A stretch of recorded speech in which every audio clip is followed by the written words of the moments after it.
Hello students and all the viewers. I am Mohammad Arafat Khan और you are watching Physics with Mohammad Arafat Khan. हम लोग circular motion chapter को discuss कर रहे हैं और सर्कुलर मोशन वाले सेक्शन में हम लोगों ने अभी तक काफ़ी सारी जो टॉपिक्स हैं वो कवर किए हैं.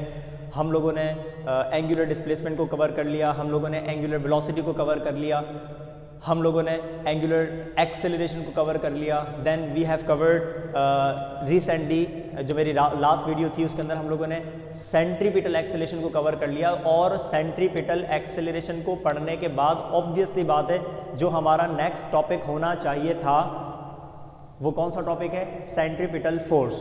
तो आज के लेक्चर में, आज की वीडियो में हम लोग सेंट्रीपिटल फोर्स को डिस्कस करने जा रहे हैं. आसान सा कॉन्सेप्ट है, बहुत मतलब कॉमन भी है, बेसिक भी है, आसान भी है जब आप सर्कुलर मोशन की बात करते हैं. तो चले भाई स्टार्ट करते हैं सेंट्रीपिटल फोर्स से. अगर आपको याद हो, मैंने जो लास्ट वीडियो के अंदर सेंट्रीपिटल एक्सेलरेशन में आपको वर्ड सेंट्रीपिटल के मीनिंग्स बताए थे कि जो वर्ड सेंट्रीपिटल होता है इसका मतलब होता है सेंटर सीकिंग, यानी कि टुवर्ड्स द सेंटर. किसका सेंटर? सर्किल का सेंटर, क्योंकि हम सर्कुलर मोशन को डिस्कस कर रहे हैं, है ना. जब भी बॉडीज सर्कुलर पाथ पर मूव करती हैं तो ऐसी मोशन को हम सर्कुलर मोशन कहते हैं. और जब सर्कुलर पाथ पर मूव करती हैं तो लाजमी है उसका सेंटर ज़रूर होता है, ठीक है. तो ऐसी एक्सेलरेशन जो कि towards the centre of the circle होती है, तो ऐसी एक्सेलरेशन को हमने पढ़ा क्या? सेंट्रीपिटल एक्सेलरेशन के नाम से. इस एक्सेलरेशन के साथ वर्ड सेंट्रीपिटल आया ही इस वजह से क्योंकि ये टुवर्ड्स द सेंटर होती है. अब आप सोचो, फोर्स के साथ भी तो सेंट्रीपिटल लिखा हुआ है, तो ये क्या इसका भी वही कॉन्सेप्ट होगा? जी हाँ, बिल्कुल वही कॉन्सेप्ट होना चाहिए, क्योंकि वर्ड के मीनिंग तो चेंज नहीं होंगे ना. सेंट्रीपिटल तो सेंट्रीपिटल है, towards the centre, towards the centre. अब वो भले एक्सेलरेशन हो, अब वो भले फोर्स हो. स्टार्ट करते हैं, मैं आपको समझाता हूँ बेसिकली सेंट्रीपिटल फोर्स का कॉन्सेप्ट क्या होता है. आप अगर चैनल को फर्स्ट टाइम देख रहे हैं तो काइंडली सब्सक्राइब कर दिएगा, बेल आइकन पर हिट करिएगा ताकि आपको मेरी आने वाली जो वीडियोस हैं उसकी अपडेट मिलती रहे कि हाँ भाई सर ने वीडियो अपलोड कर दी है. और जब आप बेल आइकन पर हिट करते हैं तो ऑल का वो 3 ऑप्शंस दे रहा होता है, उसमें से आपने ऑल का जो ऑप्शन है उसको सिलेक्ट करना होता है ताकि आपको मेरी नोटिफिकेशंस का पता चले. आपके पास यूट्यूब का एक जो है वो आपके स्टेटस बार पे या जो आपके मोबाइल की स्क्रीन होती हैं उसके ऊपर बाकायदा नोटिफिकेशन शो हो जाएगा कि हाँ भाई सर अरफात ने वीडियो अपलोड कर दिया, तो आप फटाफट देख सकते हैं. चले भाई सेंट्रीपिटल फोर्स को डिस्कस करते हैं. देखें भाई, मैं आपके सामने एक काम ही करता हूँ, यहाँ पर डिफरेंट पॉइंट्स बना देता हूँ. लेट सपोज एक पॉइंट ये रहा और एक पॉइंट ये रहा. एक पॉइंट हम बना देते हैं ये रहा, एक पॉइंट हम बना देते हैं ये रहा, ठीक है. ये 4 पॉइंट्स मैंने आपके सामने बनाए और एक काम ये करते हैं, इन 4 पॉइंट्स को बनाने के बाद मैं एक पॉइंट इनके बिल्कुल सेंटर में बना देता हूँ. ये रहा सेंटर पॉइंट, ठीक है. अब आप बोलेंगे सर ये आप पॉइंट्स क्या खेल रहे हैं, क्या बना रहे हैं? अभी आपको पता चल जाएगा मैं क्या बना रहा हूँ. लेट सपोज एक बॉडी हो, ये रही एक बॉडी, ठीक है. इस बॉडी की वेलोसिटी की डायरेक्शन है ऐसे अपवर्ड, ये ऐसे मूव करके जा रही है. गौर से सुनते रहिएगा, वेलोसिटी की डायरेक्शन का है अपवर्ड, मतलब ये सीधी सीधी स्ट्रेट पाथ पर ऐसे जाना चाह रही है और जा रही है, ठीक है. लेकिन क्या हुआ, इस बॉडी पर एक फोर्स एक्ट कर रही है और वो फोर्स इसको इस तरफ खींच रही है, इस तरफ खींच रही है फोर्स की डायरेक्शन. अब पता है क्या होगा, अब तो ये बॉडी अपनी स्ट्रेट पाथ पर नहीं जा सकती, ठीक है, क्योंकि इसको इस तरफ इसके बिल्कुल परपेंडिकुलर एक फोर्स खींच रही है, पुल कर रही है. और इसी तरीके से अगर ये बॉडी स्ट्रेट पाथ पर ऐसे नीचे से मूव करते हुए आ रही होती, ऐसे आ रही होती है ड्यूरिंग मोशन है, तो याद रखिएगा ये बॉडी अब ये स्ट्रेट पाथ पर नहीं जाएगी, ना ये एग्जैक्टली फोर्स की डायरेक्शन में जाएगी, क्योंकि उसके पास ये मोमेंटम था, लीनियर मोमेंटम था. तो जिसकी वजह से अब क्या होगा, ना तो ये इस स्ट्रेट पाथ को कवर करेगी, ना ये फोर्स की डायरेक्शन में जाएगी, बल्कि ये वाली फोर्स इस बॉडी के पाथ को ऐसे कर्व कर देगी, ऐसे कर्व कर देगी. कौन सी फोर्स? ये फोर्स. ये जा तो स्ट्रेट रही थी, ये देख यहाँ से स्ट्रेट स्टार्ट हुई है, मूव करते हुए जा रही है, मूव करते हुए जा रही है, मूव करते हुए जा रही है. जैसे ही यहाँ पर आई तो इस फोर्स ने इस बॉडी के इस स्ट्रेट पाथ को ऐसे घुमा दिया, इस पाथ को कर्व कर दिया, ठीक है. अब लेट सपोज ये बॉडी यहाँ पर पहुंच गई. जब यहाँ पर पहुंचेगी तो भाई मैं कह देता हूं कि इस बॉडी की वेलोसिटी की अब डायरेक्शन आ गई, ये रही. इस बॉडी की लीनियर वेलोसिटी की स्ट्रेट पाथ की डायरेक्शन ये रही. अब ये बॉडी अगेन आप चेक करें, मूव करते हुए आ रही है, मूव करते हुए आ रही है, मूव करते आ रही है. अब ये जाना चाह रही है ऐसे स्ट्रेट पाथ पर, ऐसे सीधा. और अगेन लेट सपोज एक फोर्स हो जो कि इस बॉडी पर अप्लाई करे इस तरफ, मतलब इस बॉडी को नीचे की तरफ खींचे, दोबारा क्या होगा? अब आप बोलेंगे क्योंकि इसके पास अपना मोमेंटम था स्ट्रेट वाला, तो अब ये बॉडी अगेन ना तो अपने वेलोसिटी की डायरेक्शन में स्ट्रेट जाएगी, ना ही फोर्स की डायरेक्शन में जाएगी, दोबारा इसका पाथ हो जाएगा कर्व और ये बॉडी मूव करके यहां पहुंच गई, सिंपल। अब इस बॉडी की वेलोसिटी की डायरेक्शन ये रही, ऐसे डाउनवर्ड, या आ गई इसकी वेलोसिटी की डायरेक्शन v। अब आप दोबारा नोट करें, भाई इसके पास मोमेंटम है, ऐसे स्ट्रेट जाना चाह रही है, इसकी वेलोसिटी की डायरेक्शन ये रही। अब अगर दोबारा इस बॉडी के ऊपर फोर्स अप्लाई करें इस डायरेक्शन में, ये आ गई फोर्स की डायरेक्शन, तो वही वाली बात, तो ये ना तो वेलोसिटी की डायरेक्शन में, ना तो स्ट्रेट पाथ पर जाएगी, ना फोर्स की डायरेक्शन में जाएगी, बल्कि ये पाथ इसका कर्व हो जाएगा और ये बॉडी मूव करके यहां पहुंच जाएगी। अगेन नोट करते हैं, लास्ट पॉइंट है, इस बॉडी की वेलोसिटी की फाइनली डायरेक्शन आ गई ये रही, ठीक है, ये आ गई वेलोसिटी की direction, straight linear straight path पे मूव करना चाह रही है, लेकिन इस बॉडी पर फोर्स एक्ट कर रही है इसके परपेंडिकुलर लाइक दिस, ये आ गई फोर्स की डायरेक्शन। वही वाली बात कि मूव करते हुए आ रही थी, इसके पास मोमेंटम था, स्ट्रेट पाथ वाला मोमेंटम था, लेकिन इसको परपेंडिकुलर फोर्स ने एक्ट किया, तो ये ना तो यहां जाएगी ना यहां जाएगी, इसका पाथ अगेन कर्व हो जाएगा और ये मूव करके यहां पर आ जाएगी। देखें क्या हुआ, यहां पर एक बात पता चली, वो ये कि हर पॉइंट पर इस बॉडी पर एक फोर्स एक्ट कर रही है जो कि एक पर्टिकुलर पॉइंट की तरफ है। देखो अगर ये सर्किल बन गया ना, सर्कुलर पाथ पे बन गया, मतलब ये बॉडी इस बॉडी पर यहां पर फोर्स अप्लाई कर रही थी इस तरफ, तो ये ऐसे घूम के यहां पर आ गई, फिर फोर्स अप्लाई कर रही है नीचे की तरफ, तो ये घूम के ऐसे आ गई, फिर फोर्स अप्लाई कर रही है इस तरफ, फिर ये घूम के ऐसे आ गई, फिर फोर्स अप्लाई कर रही है ऊपर की तरफ, फिर ये घूम के इस तरफ आ गई। यानी कि इस फोर्स ने क्या किया, इस फोर्स ने इस बॉडी के स्ट्रेट पाथ को घुमा दिया, कर्व कर दिया, एक सर्कुलर पाथ की शक्ल में बना दिया, ठीक है। कौन सी फोर्स है ये? एक ऐसी फोर्स है जो इस सर्कुलर पाथ के सेंटर की तरफ एक्ट कर रही है। देखो, towards the centre, towards the centre, towards the centre, towards the centre. इसी वजह से हम इस फोर्स को पहली बात क्या बोलते हैं? Centripetal force. ये बाद में आएगी बात, पहले मैं आपको बताऊं कि सेंट्रीपिटल फोर्स ने क्या किया। एक ऐसी फोर्स जो किसी भी बॉडी के स्ट्रेट पाथ को कर्व्ड पाथ में, सर्कुलर पाथ में कन्वर्ट कर दे, ऐसी फोर्स को ही हम कहते हैं सेंट्रीपिटल फोर्स। आसान सी डेफिनेशन बताऊं क्या है? A force that is necessary to keep an object, a force that is necessary to keep an object moving along a circular path is called centripetal force। ऐसी force जो कि object को circular path पर move करता हुआ रखे, ऐसी force को हम क्या बोलते हैं? Centripetal force. और ये हमेशा कहां की तरफ होगी? ये हमेशा towards the centre of the circle होगी। टुवर्ड्स द सेंटर होगी तभी बॉडी का पाथ क्या बनेगा? सर्कुलर पाथ बनेगा, अदरवाइज सर्कुलर पाथ नहीं बन सकता। तो एक काम ही करते हैं, इसकी डेफिनेशन से स्टार्ट करूं मैं। डेफिनेशन हम लोग क्या लिखेंगे भाई? इसकी डेफिनेशन हम लोग लिखेंगे a force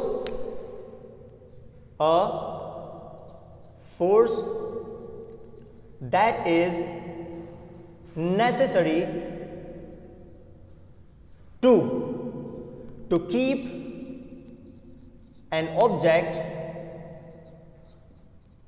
a force that is necessary to keep an object moving along a circular path,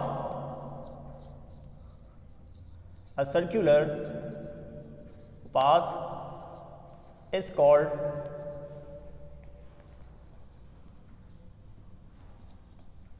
centripetal force। आसान सी डेफिनेशन, एक ऐसी फोर्स जो बॉडीज को सर्कुलर पाथ पर मूव करता रखे, ऐसी फोर्स को हम कहते हैं सेंट्रीपिटल फोर्स। और ये जब भी हो सकता है जब फोर्स एक्ट करेगी हमेशा कहां की तरफ? हमेशा सेंटर की तरफ। सेंटर की तरफ एक्ट करेगी तो ही बॉडी मूव करेगी सर्कुलर पाथ पर। So a force that is necessary to keep an object moving along a circular path is called centripetal force. अगर मैं सेंट्रीपिटल फोर्स की डायरेक्शन की बात करूं तो भाई डायरेक्शन तो हम लोग पढ़ चुके हैं। सेंट्रीपिटल फोर्स किस तरफ एक्ट करती है? तो आप बोलेंगे हमेशा towards the centre of the circle. जैसे सेंट्रीपिटल एक्सेलरेशन थी, सेंट्रीपिटल एक्सेलरेशन भी किस तरफ होती है? Towards the centre of the circle. तो ये भी कहां होगी? Towards the centre of the circle. तो आप इस बात को ऐसे लिख सकते हैं। अच्छा, पहली बात मैं यहां पर एक पॉइंट आपको बता दूं, वो ये कि without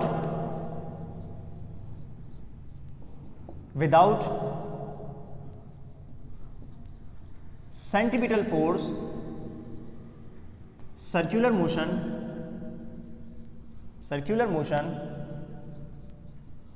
is not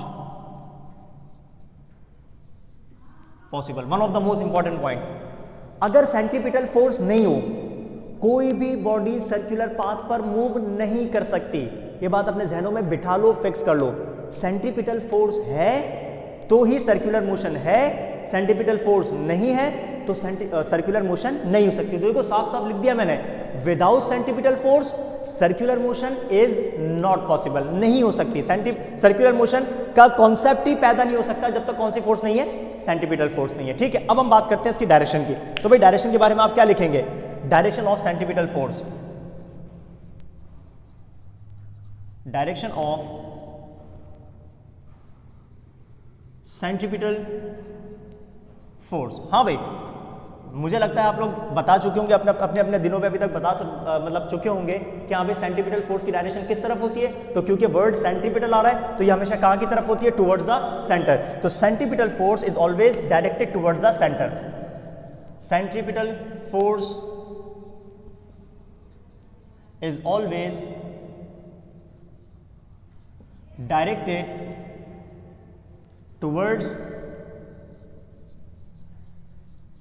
towards the center of the circle.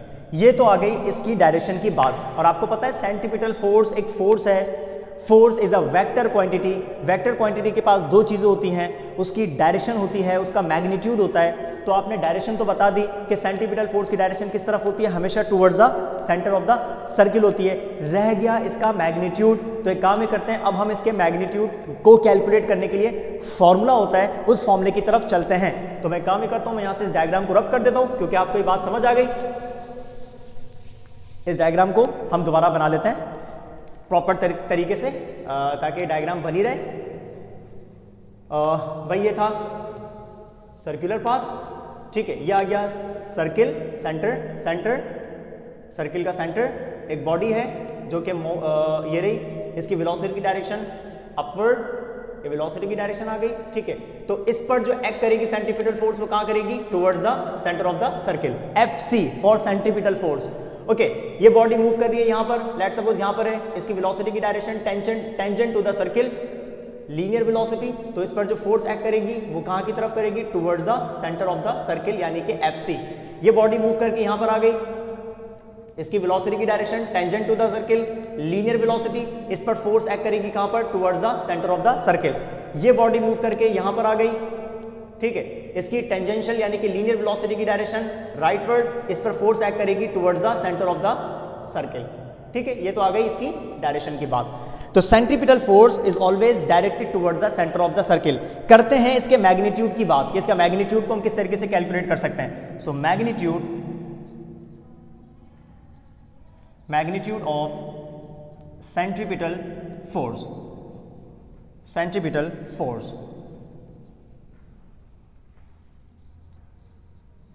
Okay, according to Newton second law of motion. क्योंकि फोर्स की हम बात कर रहे हैं तो हम यहां पर Newton second law of motion का फॉर्मूला यूज करेंगे, है ना। क्या? According to Newton's second law of motion. और वो क्या होता है? F is equal to m times a। F is equal to ma। अच्छा भाई, हम कौन सी फोर्स की बात कर रहे हैं? सेंट्रीपिटल फोर्स की बात कर रहे हैं। तो आप इस F के साथ छोटा सा c बना दें।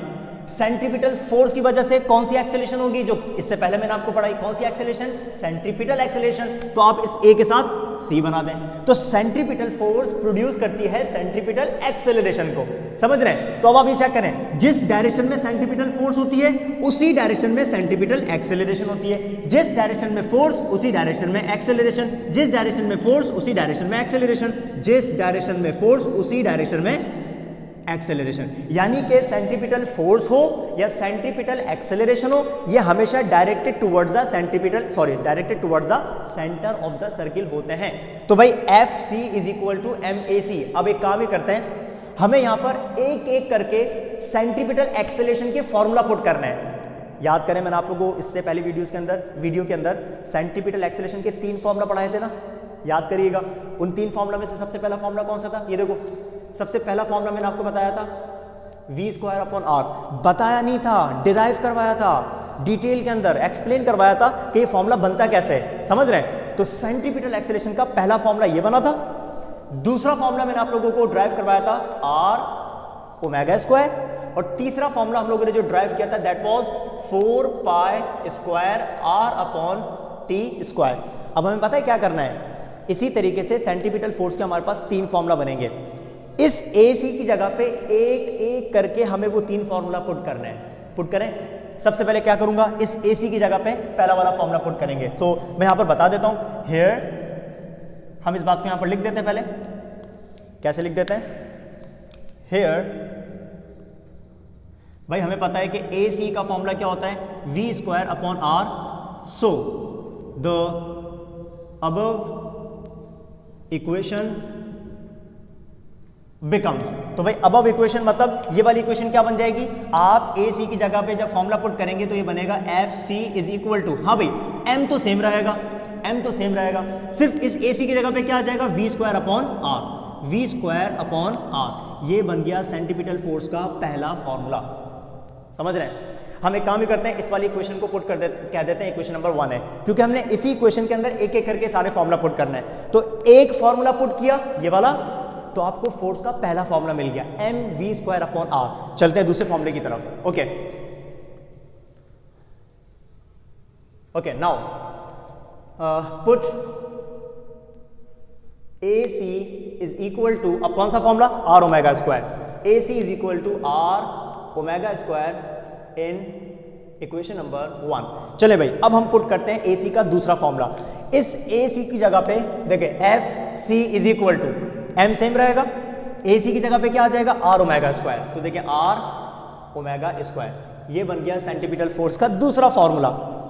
तीसरा फॉर्मूला भी पुट कर देते हैं। Now finally put this value in equation number 1। तो यहां पर लिख देते हैं, now put AC is equal to 4π²r/t² in equation number 1। चलिए अभी पुट कर देते हैं। सो थर्ड फॉर्मूला जो आपको मिलने जा रहा है वो क्या मिलेगा, FC is equal to M same रहेगा, पहले मैं लिख देता हूं M मल्टीप्लाई बाय, इस AC की जगह पे क्या आ जाएगा, 4π²r/t²। थोड़ा सा सही करके लिख देते हैं, अरेंज करके लिख देते हैं, फॉर्मूले की शक्ल में लिख देते हैं, FC is equal to 4π²mr divided by t²। ये बन गया सेंट्रीपिटल फोर्स का तीसरा और आखिरी फॉर्मूला। सेंट्रीपिटल फोर्स का फॉर्मूला बनाना कोई मुश्किल बात तो है ही नहीं, आपको सिर्फ सेंट्रीपिटल एक्सेलरेशन के फॉर्मूला याद रखने, सेंट्रीपिटल फोर्स के खुद ही याद हो जाएंगे आपने। भाई जो फॉर्मूला चेक करो, ये एक्सेलरेशन का फॉर्मूला, तो इसके अंदर सिर्फ m लगा दो, ये तो m आ गया, v²/r था फॉर एक्सेलरेशन एंड mv²/r हो गया फॉर फोर्स। दूसरा फॉर्मूला चेक करो, एक्सेलरेशन का फॉर्मूला सिर्फ r⍵², जबकि फोर्स के फॉर्मूले में m आ गया, यानी कि एक्सेलरेशन के फॉर्मूले में सिर्फ m यानी कि मास लगा दो तो वो एक्सेलरेशन से फोर्स का फॉर्मूला बन जाएगा।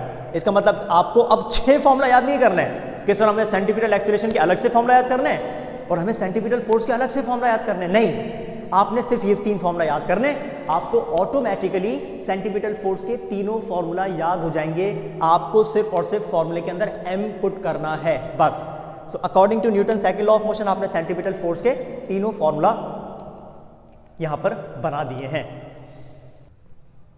अब एक काम करते हैं कि हम लोग सेंट्रीपिटल फोर्स की कुछ एग्जाम्पल्स को नोट करते हैं, समझते हैं कि सेंट्रीपिटल फोर्स कहाँ कहाँ किस तरीके से रोल प्ले करती है। सेंट्रीपिटल फोर्स का कॉन्सेप्ट तो एक ही है, लेकिन ये डिफरेंट कंडीशंस में, अलग अलग सूरतों में, अलग अलग फॉर्म्स में, अलग अलग शक्लों में एग्जिस्ट करती है।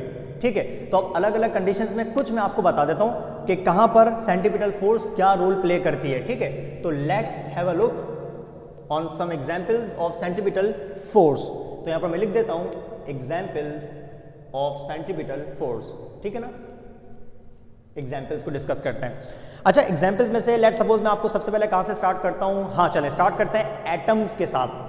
एटम की बात करें तो आपको पता होना चाहिए कि एटम में लेट सपोज ये न्यूक्लियस है, nucleus is a positively charged central part of any atom. इसके सराउंडिंग में जो शेल होता है, उस शेल्स के अंदर इलेक्ट्रॉन्स जो होते हैं वो रिवॉल्व कर रहे होते हैं। ये इलेक्ट्रॉन है, रिवॉल्व कर रहा है, ये इलेक्ट्रॉन है, रिवॉल्व कर रहा है, ठीक है ना। और ये आ गया सेंट्रल पार्ट यानी कि न्यूक्लियस। मैंने इसको सिर्फ प्लस बनाया। इस प्लस बनाने को आप हरगिज ये मत समझिएगा कि ये एक प्रोटॉन है या एक पॉजिटिव चार्ज है, नहीं, बल्कि ये सेंट्रल पार्ट न्यूक्लियस का हमेशा पॉजिटिव होता है, ठीक है। तो ये आ गया न्यूक्लियस। आपको पता है इलेक्ट्रॉन्स शेल्स में, ऑर्बिट में न्यूक्लियस के अराउंड क्यों मूव करते हैं? ऐसी कौन सी फोर्स है जिसकी वजह से इलेक्ट्रॉन्स अट्रैक्ट रहते हुए उस शेल में उन ऑर्बिट्स के अंदर रिवॉल्व कर रहे होते हैं? तो आपको पता है यहां पर एक कॉन्सेप्ट आता है, चार्जेस के बीच में जो फोर्स होती है उस फोर्स को हम कहते हैं इलेक्ट्रोस्टैटिक फोर्स। यानी कि जो इलेक्ट्रॉन्स हैं और जो प्रोटॉन्स होते हैं न्यूक्लियस के अंदर, ये आपस में एक दूसरे को अट्रैक्ट करते हैं। और कौन सी फोर्स के साथ अट्रैक्ट करते हैं? इलेक्ट्रोस्टैटिक फोर्स के साथ अट्रैक्ट करते हैं। Fe for electrostatic force. अच्छा, न्यूक्लियस तो नहीं हिल सकता, वो एक हैवियर पार्ट होता है। जो चीज हिल सकती है वो कौन है? जो चीज मूव कर सकती है वो कौन है? इलेक्ट्रॉन्स। जिसकी वजह से इलेक्ट्रॉन्स शेल्स के अंदर न्यूक्लियस के सराउंडिंग में बाउंड रहते हैं। कौन सी फोर्स की वजह से? इलेक्ट्रोस्टैटिक फोर्स की वजह से। यानी कि प्रोटॉन्स यानी कि पॉजिटिवली चार्ज पार्टिकल्स और इलेक्ट्रॉन्स नेगेटिवली चार्ज पार्टिकल्स के बीच में कौन सी फोर्स? Electrostatic force. अब मुझे एक बात बताओ, अगर ये इलेक्ट्रोस्टैटिक फोर्स ना हो तो क्या ये इलेक्ट्रॉन्स रिवॉल्व कर सकते हैं? आप बोलेंगे नहीं, पॉसिबल ही नहीं है। कौन सी फोर्स ना हो? अगर ये इन दोनों के बीच में, इलेक्ट्रॉन और प्रोटॉन्स के बीच में इलेक्ट्रोस्टैटिक फोर्स यानी कि Fe फोर्स ना हो तो याद रखिएगा ये इलेक्ट्रॉन्स कभी भी बाउंड रहते हुए इन शेल्स के अंदर मूव नहीं कर सकते। इसका मतलब एटम्स के केस में जो इलेक्ट्रोस्टैटिक फोर्स होती है वो ही बेसिकली सेंट्रीपिटल फोर्स होती है। समझ रहे हैं? एटम्स के केस में जो इलेक्ट्रॉन्स शेल्स में रिवॉल्व कर रहे होते हैं, उस सर्कुलर मोशन के पीछे जो बेसिक फोर्स है वो कौन सी है? Electrostatic force. तो आप कहेंगे एटम्स में इलेक्ट्रोस्टैटिक फोर्स ही सेंट्रीपिटल फोर्स होती है। समझ रहे हैं? तो इस बात को आप कैसे लिखेंगे? यहां पर इस बात को कैसे लिखेंगे? Centripetal force, centripetal force is provided by the electrostatic force। Centripetal force electrostatic force ही होती है। किस केस में? एटम्स के केस में। समझ रहे हैं? तो इलेक्ट्रॉन्स की सर्कुलर मोशन के पीछे सेंट्रीपिटल फोर्स है और वो सेंट्रीपिटल फोर्स कौन प्रोवाइड कर रही है? इलेक्ट्रोस्टैटिक फोर्स प्रोवाइड कर रही है। तो centripetal force is provided by the electrostatic force in the case of motion of electrons around the nucleus। ये आ गई पहली एग्जाम्पल, ठीक है। कोई और एग्जाम्पल चेक करते हैं भाई। दूसरी एग्जाम्पल में हम क्या बता सकते हैं? बाहर निकलते हैं मतलब हमारी इस अर्थ से बाहर की बात करते हैं, सोलर सिस्टम की बात करते हैं। सोलर सिस्टम में क्या है? सोलर सिस्टम में बेसिकली एक सन है, ठीक है ना। सन है, S फॉर सन, और इसके सराउंडिंग में डिफरेंट प्लैनेट्स हैं, उनके अपने अपने ऑर्बिट्स हैं। डिफरेंट प्लैनेट्स हैं, उनके अपने अपने ऑर्बिट्स हैं, ठीक है। इसी तरीके से भाई मैं लेट सपोज अपना अर्थ बना देता हूँ। ये आ गया हमारे अर्थ का ऑर्बिट, ये आ गया हमारा अर्थ, E फॉर अर्थ, ठीक है। आप ये मत सोचिएगा कि सर ने सन का साइज और अर्थ का साइज बिल्कुल सेम बना दिया। हालांकि सन हैवियर होता है और अर्थ बहुत लाइटर ऑब्जेक्ट है, उसके सामने कुछ भी नहीं होता है ना। 99.9% जो हमारे पूरे सोलर सिस्टम का मास होता है वो सारा कंसंट्रेटेड कहां पर होता है? सन पर। इससे आप अंदाजा लगा सकते हैं कि हमारा जो सन है वो एक बहुत बड़ी चीज है, एक बहुत बड़ा ऑब्जेक्ट है। लेकिन आपको समझाने के लिए मैंने आपको सिर्फ एक बॉल्स की शक्ल में दो सेम साइज के बना दिए। इसका मतलब हरगिज ये मत समझिएगा कि सन ने सन और अर्थ को सेम साइज का बना दिया, नहीं, ऐसा नहीं होता। समझाने के लिए, ओके। आपको पता है हमारे सोलर सिस्टम में जितने भी प्लैनेट्स सन को रिवॉल्व कर रहे हैं, कौन सी वाली फोर्स की वजह से कर रहे हैं? आप बोलेंगे सर ग्रेविटेशनल फोर्स की वजह से। आगे आगे पढ़ाऊंगा मैं आपको ये चीज ना, लेकिन मैं आपको अभी से बता रहा हूं, याद दिला रहा हूं। तो याद रखिएगा सोलर सिस्टम में अगर प्लैनेट्स और सन के बीच में ग्रेविटेशनल अट्रैक्शन ना हो तो कभी भी प्लैनेट सर्कुलर पाथ पर रिवॉल्व ना करें। इसका मतलब सोलर सिस्टम में सोलर सिस्टम में इनके बीच में जो अट्रैक्टिव फोर्स होती है वो कौन सी फोर्स होती है? Gravitational force. यानी कि अगर ग्रेविटेशनल फोर्स है तो प्लैनेट्स रिवॉल्व कर रहे हैं, ग्रेविटेशनल फोर्स नहीं होगी तो रिवॉल्व नहीं करेंगे। तो हम कहेंगे कि यहां पर जो ग्रेविटेशनल फोर्स है वही बेसिकली सेंट्रीपिटल फोर्स है। तो इस वाले केस में centripetal force is provided by the gravitational force. यहां पर centripetal force is provided by the electrostatic force और यहां पर centripetal force is provided by the gravitational force. तो आप यहां पर कैसे लिखेंगे? In the case of motion of planets around the sun, the centripetal force is provided by the हाँ भाई, इस वाले केस में जो सेंट्रीपिटल फोर्स है वो कौन प्रोवाइड कर रहा है? ग्रेविटेशनल फोर्स प्रोवाइड कर रही है। तो provided by the gravitational force. Simple, ये दो एग्जांपल्स आपके सामने आ गए। मतलब आप इस कंडीशन में आप ऐसा करके लिख सकते हैं कि एफ सी वही होगा जो एफ ई होगा। कौन से वाले केस में? एटम्स के केस में एफ सी यानी कि centripetal force is provided by the electrostatic force. और इस बात को आप यहां पर कैसे लिखेंगे? एफ सी यानी कि centripetal force is provided by the gravitational force. दो एग्जांपल्स हो गए, काफी हैं।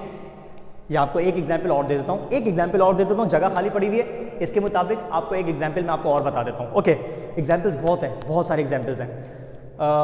लेट्स सपोज, चलो एक सर्कुलर ट्रैक है, वो देखें ना आप स्पोर्ट्स में जो कार्स होती हैं, हैवी बाइक्स होती हैं या बाईसाइकिल्स जो वो होते हैं, साइकिलिस्ट होते हैं, वो रिवॉल्व कर रहे होते हैं अपने अपने पाथ्स के ऊपर, है ना, ट्रैक्स बने होते हैं उनके। इमेजिन करो एक कार है जो एक सर्कुलर पाथ पर रिवॉल्व कर रही है, उसका जो ट्रैक है, जो रोड है वो सर्कुलर है, वो कार तेजी से उसके ऊपर घूमे जा रही है। सर्कुलर मोशन आ गई तो सेंट्रीपिटल फोर्स भी लाजमी होगी, है ना। अब आप ये मत सोचिएगा कि उस सर्कुलर ट्रैक के बिल्कुल बीच में खड़ा हुआ कोई बंदा उसको पकड़ के घुमा रहा होगा, ऐसे खींच रहा होगा, नहीं, अब तो कुछ नहीं है। यहाँ सेंटर में सन था जो अट्रैक्ट कर रहा था, यहाँ सेंटर में वो न्यूक्लियस था जो अट्रैक्ट कर रहा था, यहाँ पर बीच में क्या होगा? यहाँ तो बीच में कुछ भी नहीं है, लेकिन उसके बावजूद सेंट्रीपिटल फोर्स है, उसके बावजूद टुवर्ड्स द सेंटर फोर्स है। अब ये कौन सी फोर्स हो गई? यहाँ पर तो बीच में कुछ है ही नहीं। अगर कोई कार सर्कुलर ट्रैक पे, सर्कुलर रोड पे ट्रैक कर रही हो तो यहाँ पर कौन सी फोर्स आ जाएगी? तो देखिए, बहुत आसान सी बात है। अब आप थोड़ा सा सोचो, वो ये कि हम ऐसा इस कंडीशन में से क्या चीज़ माइनस कर दें कि वो रोड पर कार घूमना छोड़ दे, नहीं घूम सके। सोचो ज़रा, आपको पता है क्या चीज़ है वो चीज़ है फ्रिक्शन। भाई इमेजिन करो कि आप ड्राइवर हैं उस कार के जो कि सर्कुलर रोड पे घूम रही है, आप ड्राइवर हैं। हमने क्या किया, उस रोड पर हर जगह पर ऑयल डाल दिया। ऑयल डालने का मतलब पता है क्या है? कार का स्लिप हो जाना, मतलब वो ग्रिप नहीं करेगी। रोड और टायर के बीच में जो ग्रिप होती है वो खत्म हो जाएगी। फ्रिक्शन को आपने रिड्यूस कर दिया, खत्म नहीं किया, रिड्यूस कर दिया। अब आप सोचो कि अगर वो फ्रिक्शन को हम खत्म कर दें, मतलब अगर हम रोड पर ऑयल डाल दें, तो क्या आप उस गाड़ी को, उस कार को सर्कुलर ट्रैक पे घुमा सकते हो? आप बोलेंगे नहीं सर, इसका मतलब फ्रिक्शन थी तो कार रिवॉल्व कर सकती है इजीली, फ्रिक्शन नहीं होगी अगर, तो कार रिवॉल्व नहीं कर सकती। तो इस वाले केस में जो सेंट्रीपिटल फोर्स का रोल प्ले कर रही है वो कौन कर रही है? फ्रिक्शन कर रही है। तो एक काम ये करते हैं कि हम यहाँ पर इस पॉइंट को लिख देते हैं। पॉइंट क्या? In this case, in the case of motion of a car along a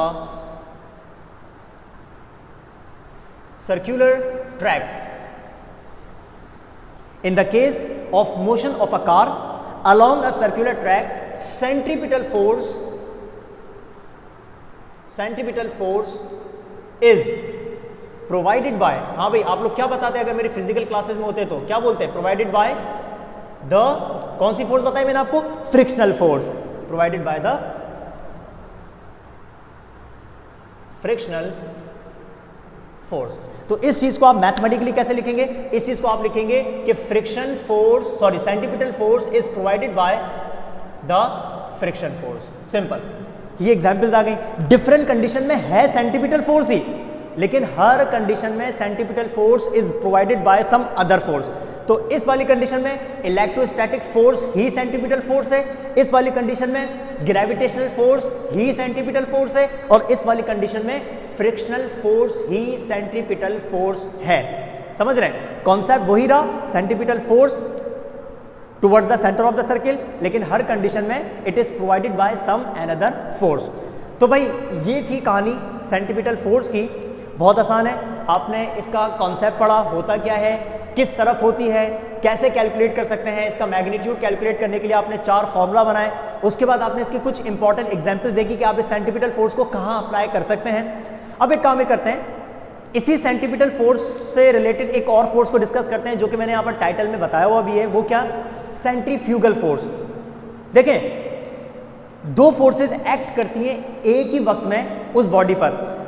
मैं आपको इसके बारे में ज़्यादा लिखवाता नहीं हूँ, क्योंकि सेंट्रीफ्यूगल फोर्स कोई बहुत मुश्किल बात नहीं है। मैं आपको एक आसान सा कॉन्सेप्ट बता देता हूँ, वो ये देखें, अगर सेंट्रीपिटल फोर्स हमेशा towards the centre of the circle होती है, तो याद रखिएगा इस बॉडी पर एक फोर्स और एक्ट करती है जिसको हम कहते हैं सेंट्रीफ्यूगल फोर्स, और वो होती है अवे फ्रॉम द सेंटर। इस वाली फोर्स को हम कहते हैं सेंट्रीफ्यूगल फोर्स। मैं यहाँ पर लिख देता हूँ,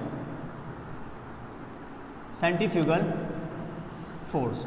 समझ रहे हैं? इसको हम यूँ भी कहते हैं इनर्शियल फोर्स।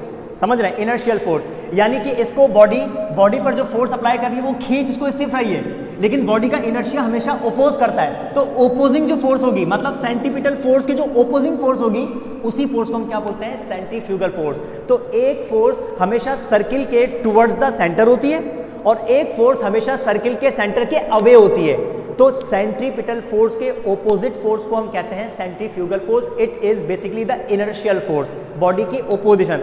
आपको मैं इसको आसानी से बताऊं भाई, लेट्स सपोज, छोटी सी एग्जांपल देके समझा दूं मैं।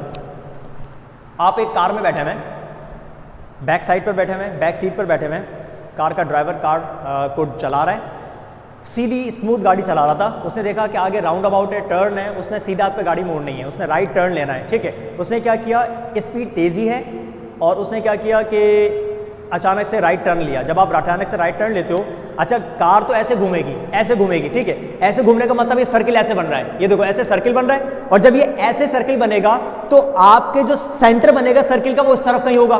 भाई ये देखो ये ऐसे सर्किल है, ये सर्कुलर पाथ है, तो इस सर्किल का जो सेंटर होगा वो यहाँ कहीं होगा। तो आप में जो सेंट्रीपिटल फोर्स होगी वो कहाँ होनी चाहिए? टुवर्ड्स द सेंटर, इस तरफ। लेकिन आप अगर नोट करें, जब वो कार को ऐसे टर्न लेता है तो आप इस तरफ थोड़ी जाते हैं। उसने अचानक से टर्न लिया, आप सबके सब कहाँ जाएंगे? इस तरफ चले जाएंगे, ऐसे। भाई उसने सीधा हाथ पे टर्न लिया, राइट टर्न यू टर्न लिया, तो आप सबके सब इधर जाएंगे। अगर उसने लेफ्ट टर्न लिया होता, यूं घूम रहा होता, तो आप सबके सब इस तरफ जा रहे होते। तो वो सर्किल का सेंटर तो वहां बन रहा है, लेकिन आप अवे क्यों जा रहे हैं? क्योंकि आप पर ये वाली फोर्स एक्ट कर रही है। कौन सी फोर्स? Centrifugal force. सिंपल सी बात है। तो सेंट्रीफ्यूगल फोर्स क्या होती है? ऐसी फोर्स जो कि सेंट्रीपिटल फोर्स के ऑपोजिट होती है। कुछ नहीं है, यहां पर कॉन्सेप्ट आ रहा है एक्शन और रिएक्शन का। एक फोर्स एक्शन है और दूसरी फोर्स उसका रिएक्शन है। ऑपोजिट फोर्स, इनर्शियल फोर्स, इसको हम कहते हैं सेंट्रीफ्यूगल फोर्स। अच्छा, सेंट्रीफ्यूगल फोर्स की डायरेक्शन मैंने आपको बता दी, it is away from the centre, जबकि सेंट्रीपिटल क्या होती है? Towards the centre. ये बहुत बड़ा फर्क आ गया, ठीक है। एक और चीज मैं आपको बता दूं, अगर आपने इसको कैलकुलेट करना हो, इसको कैलकुलेट करने का कोई अलग से फॉर्मूला नहीं है। इसको कैलकुलेट करने का फॉर्मूला यही वाला है, F is equal to mv²। Formula बिल्कुल सेम है। ये देखिए मैं यहाँ पर लिखता हूँ, इस फोर्स को अगर आपने कैलकुलेट करना हो तो इस फोर्स का फॉर्मूला बनेगा F is equal to mv² upon r। बस इसके साथ आप माइनस लगा दिएगा, माइनस साइन लगा दिएगा। माइनस साइन क्यों? क्योंकि इट इज ऑपोजिट, यानी कि सेंट्रीपिटल फोर्स के क्योंकि ऑपोजिट होती है तो ये माइनस में आ जाती है। तो centripetal force towards the centre and centrifugal force away from the centre. And रही बात फॉर्मूला की, तो जो फॉर्मूला सेंट्रीपिटल फोर्स के हैं एग्जैक्टली वही फॉर्मूला सेंट्रीफ्यूगल फोर्स के, क्योंकि एक एक्शन है तो दूसरा रिएक्शन। जितना एक्शन होगा मैग्नीट्यूड में उतना ही रिएक्शन होगा, जितना एक्शन होगा मैग्नीट्यूड में उतना ही रिएक्शन होगा। तो फॉर्मूला सेम रहेगा, सिर्फ फर्क आ जाएगा किसका? डायरेक्शन का। तो this is all about the centrifugal force. इसमें कोई मुश्किल कहानी नहीं थी। अ force that acts away from the centre of the circle is called centrifugal force. समझ रहे हैं? तो भाई उम्मीद करता हूं आपको सेंट्रीपिटल फोर्स और सेंट्रीफ्यूगल फोर्स का कॉन्सेप्ट अच्छे से समझ आ गया होगा। कोई मुश्किल कहानी नहीं थी इसके अंदर। तो सेंट्रीपिटल एक्सेलरेशन को पढ़ने के बाद सेंट्रीपिटल फोर्स को हम लोगों ने डिस्कस कर लिया। वीडियो अगर अच्छी लगी, समझ आए, कॉन्सेप्ट्स आपके क्लियर हो गए, लाइक करिएगा, कमेंट करिएगा, शेयर कर दिया करें। अपना ख्याल रखिएगा। नेक्स्ट वीडियो में मिलते हैं। Thank you.